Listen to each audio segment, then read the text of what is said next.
ዕለት 3 ሚያዝያ በስመ አብ ወወልድ ወመንፈስ ቅዱስ አሐዱ አምላክ።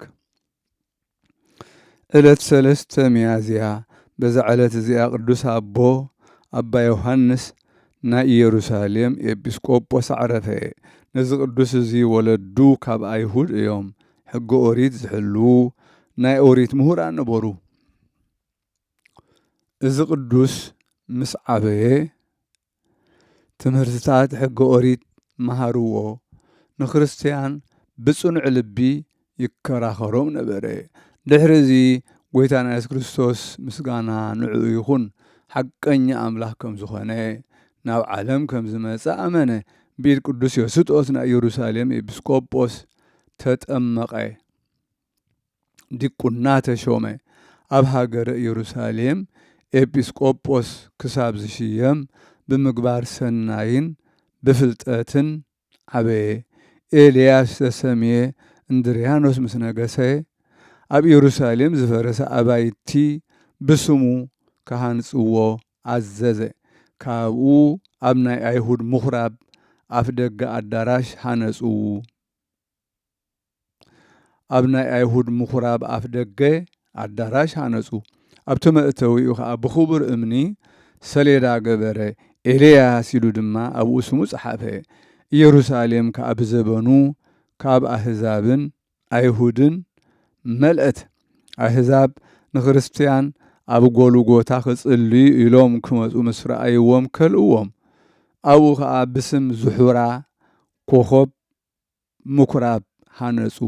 ነቶም ክርስቲያን ከዓ ናብቲ ዝደልይዎ ቦታ ምሕላፍ ከልእዎም። ኣብ ልዕሊ እዚ ቅዱስ ኣቦ ካብቶም ኣብ ኢየሩሳሌም ዝነበሩ ኣሕዛብ ዓብዪ ሓዘንን ሽግርን በጽሐ። ብዙሕ ግዜ ሃረምዎ፣ ሰስሒቦም ድማ ኣዋረድዎ። ንጎይታና ድማ ነፍሱ ናብኡ ንክቕበል ለመኖ። ብድሕሪዚ ብሰላም ዓረፈ። ጸሎቱን በረኸቱን ምስ ኩልና ይኹን ዘለዓለም ዓለም ኣሜን። ሰላም ለዮሐንስ ለወልደ ማርያም ተላዊሁ ስርዓተ አይሁድ ሃዲጎ ሕገ አበዊሁ ኖላዊ በሰናይ ዘይርኢ ኣባጊኢሁ ፈለሰ ዮም መንገለ ትፍስሕታት ተሰብሁ መቅሰፍቲ ሓዘን ብዙህ ሰለጠ በስጋሁ። ሰላም ንዮሐንስ ንወዲ ማርያም ሳዕቢኡ ስርዓት አይሁድ ሓዲጉ ሕጊ ኣቦታቱ ረሲዑ ጽቡቕ ገይሩ ዝሕሉ ኣባጊዑ ሎሚ ገዓዘ ናብ ጽቡቕ ቦታ ሓጎሳት ናብ ዝተመልኡ ስቃያት ሓዘን ብዙሕ ኣስሊጡ ብስጋኡ።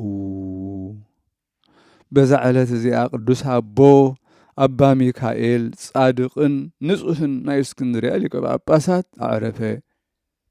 ንሱ ቁጽሩ ካብቶም 71 ኣበው ሊቃነ ጳጳሳት እዩ።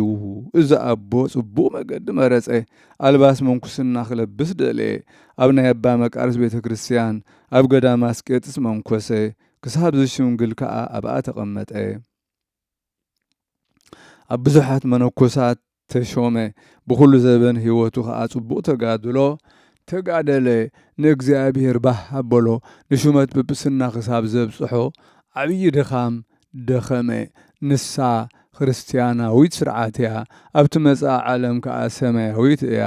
ብቅድሚኡ ዝነበረ ኣባ ገብርኤል ሊቀ ጳጳሳት ምስ ዕረፈ መንበረ ማርቆስ ወንጌላዊ ብዘይ ሊቀ ጳጳሳት 4 ኣዋርሕ ገበረ። ነዛ ሹመት መን ይሓይሽሎም ከማርፁ ጸንሑ። ድሕሪ ብዙሕ ድኻም 3 ገዳማውያን ሓረዩ። ኣስማቶም ኣብ 3 ወረቓቕቲ ጸሓፉ። ስም ጎይታና ኢየሱስ ክርስቶስ ድማ ኣብ ሓንቲ ወረቐት ጸሓፉ። ምስጋናን ሓይልን ንዕኡ ይኹን።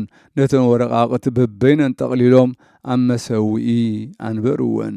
ኤጲስቆጶሳት መነኮሳት ኩሎም ካህናት ኮይኖም ሕያዋይን መስተውዓልን ጓሳ ኣቦ ኣብ ልዕሊኦም ክሾመሎም ናብ እግዚኣብሔር እናጸለዩ እንዳቀደሱ እንዳማለዱ 3 መዓልትን 3 ለይትን ገበሩ። ብድሕሪዚ ሓደ ንእሽቶ ህፃን ኣምጽኡ። ካብዘን 3 ኣስማት ሓንቲ ስም ኣውፅኣልና በልዎ። እቲ ህፃን ከዓ ስም እዚ ቅዱስ ኣባ ሚካኤል ዘለዋ ወረቐት ኣውፅአ። ጎይታና ከም ዝሓረዮ ከዓ ፈለጡ። ካብ ዓበይቲ ዳርሴን ናይቲ ገዳም ወዲ መቄድስ ኮነ። ኩሎም ከዓ ዓዊሎም ይግብኦ ይግብኦ ይግብኦ እናበሉ ጨርሑ። ሊቀ ጳጳሳት ሾምዎ። ኣብ ሽሞቱ ከዓ ከምቲ ዝድለ ብኩሉ ጽቡቕ መገዲ ከደ።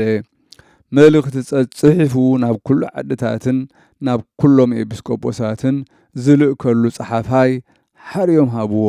እዚ ኣቦ ነቶም ህዝቢ ካብ ሓጢኣቶም ክንስሑ ይምህሮምን ይግስጾምን ነበረ። ኩሎም መጓሰ ከዓ ፈርህዎ። እግዚኣብሔር ምስኡ ከም ዝኾነ ተረድኡ። ብልቡን ብሕሊናኡን ንጹህ ነበረ። ካብ ናይዚ ዓለም ጥዑም መባልዕ፣ ክብረት ዓለም፣ ጥሪት ዓለም ዋላ ሓንቲ ኣይፈቱን ነበረ። ኣጸቢቑ ይጋደል ነበረ። ምብጻሕ ድኻታትን መሳኺንን ይፈቱ የስተውዕል ከዓ ነበረ። ዘድልዮም ሂቦም ካብኦም ዝተረፉ ከዓ ንህንፃ ኣብያተ ክርስቲያናት ሂቦ ነበረ። እዚ ኣቦ ኣብ ሽሞቱ ዓመት ኣይገበረን። ካብ ዓመት ዝውሕድ ጸኒሑ ሰላም ዓረፈ። በረኸቱ ምሳና ትኹን ዘለዓለም ዓለም ኣሜን።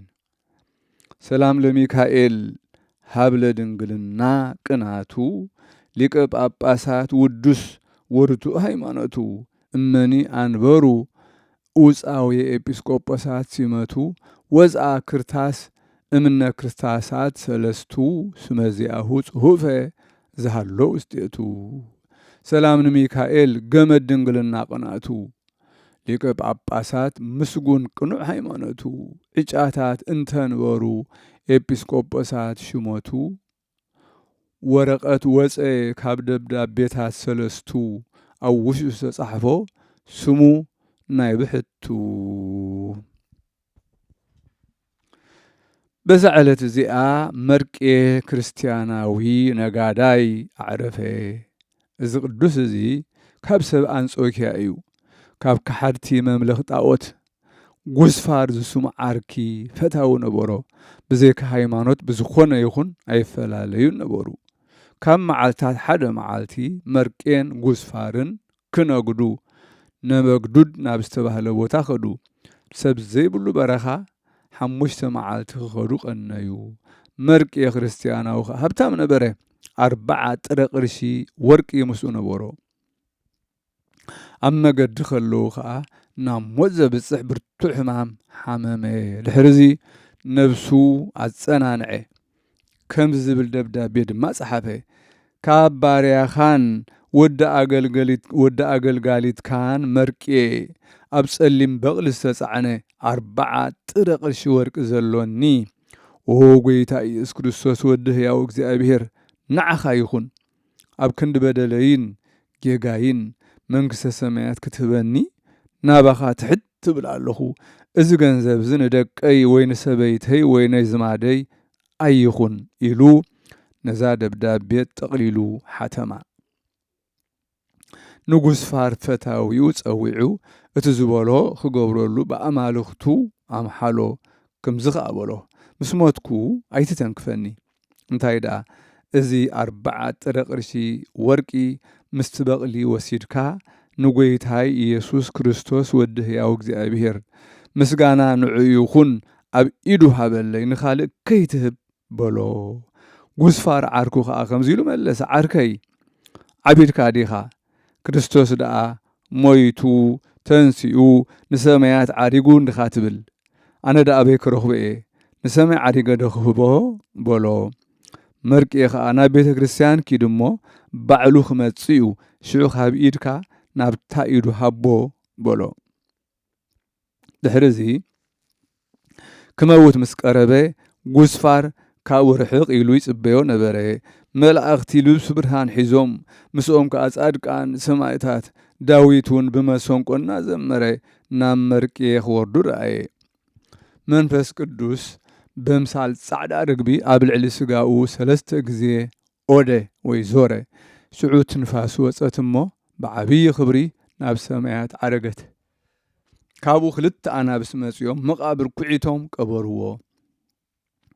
ጉስፋር ከዓ ወርቁ ጽዒኑ بتزرعي خلونا تدنقي من قد خدي أنصوكيا مسبزح خا ننايتي بيت كريستيان حلقة نتاديوس كهن رخبو اتو قداي كولو نقرو أزن تولو كهن تاديوس كأنا تورك مس بغلو كاب غزفار كأبولو دلي غزفار كأنس بزي كانو قويتا إيس كريستوس مسقانا نعو يخون نخالق نحدوكو أي هبني بولو فتاويي إيد بإيد كهو إيو أمحلوني بولو شعو بغلو سحيبو ناب بيت كريستيان كده اتخهن كأت معصو خفتلو غزفار كأتيو نتوركي أبو أنورو نسوخ أبتا أفدقى قومه فرق ليت مسكونه كابتوشت بيت كريستيان دمسنو قدا سمعي عبي برهان كأبرقه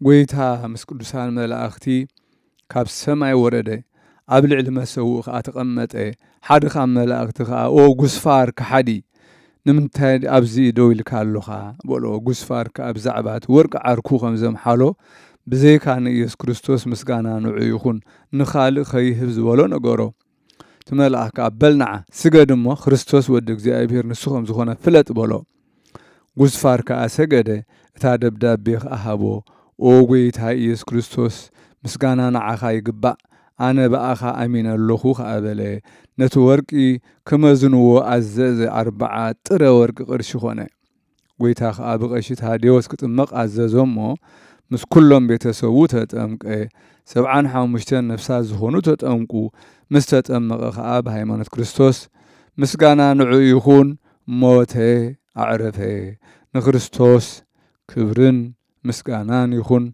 نزل عالم أمين سلام لمركي كريستياناوي كبور انتمتو ورقول እግዚአብሔር سوبفنو 4 بمدلوت لتر وسلام لفقرو مملكة عوت غزفار مثل سبع بيتو زأمنه امزنتو منكر سلام لمركي كريستياناوي خبور ورقو زهبن እግዚአብሔር زلعاخو ورقي 4 بميزان لتر سلام كأ نعركو مملكة عوت غزفار مس بيتسبو كلهم زأمنه بزز رأيو منكر